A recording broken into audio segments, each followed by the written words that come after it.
ചേരമാൻ പെരുമാളിൻ്റെയും ഗുരുനാഥൻ്റെയും കഥ ഞാൻ പറയാറുണ്ട്. ഇന്നും നെടുമ്പാശ്ശേരി എയർപോർട്ടിൻ്റെ അടുത്തുള്ള തിരുനായത്തോട് ക്ഷേത്രം ഉണ്ടാക്കി ഞാൻ പല പ്രഭാഷണങ്ങളിലും പറഞ്ഞിട്ടുണ്ട്. ഗുരുനാഥൻ ശാപം കൊണ്ട് നായയാകും എന്ന് വന്നപ്പോൾ ഗുരുനാഥൻ പറഞ്ഞു, ഞാൻ നായയായാൽ മനുഷ്യൻ്റെ മലം ഭക്ഷിക്കും, പിന്നെ എനിക്ക് ഈ ചക്രത്തിൽ നിന്ന് രക്ഷപ്പെടാൻ പറ്റില്ല, ഞാൻ അനുഗ്രഹിക്കുകയാണ്, നീ എന്നെങ്കിലും ഞാൻ അങ്ങനെ ചെയ്യണ്ടെങ്കിൽ അത് നീ കാണും, അപ്പം എൻ്റെ തലവെട്ടിക്കൊള്ളെന്ന് പറഞ്ഞു.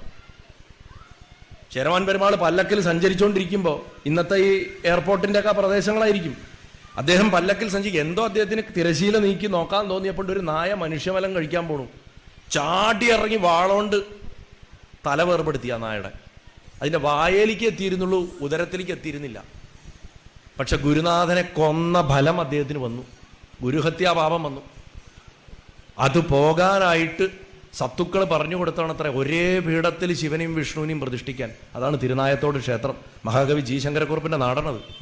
ഇന്നും നമ്മൾ അങ്കമാലിയിൽ നിന്ന് തിരിഞ്ഞ് എയർപോർട്ടിലേക്ക് പോകുന്ന വഴിയിൽ തിരുനായത്തോട് കഴിഞ്ഞിട്ട് നമ്മൾ പോവുക. അവിടെ അടുത്താണ് അമ്പലം. അടുത്തവണ എപ്പോഴെങ്കിലും സമയമുള്ളപ്പോൾ അവിടെ പോയി തൊഴുക. വളരെ വിശേഷമായിട്ടുള്ളൊരു ക്ഷേത്രമാണ്.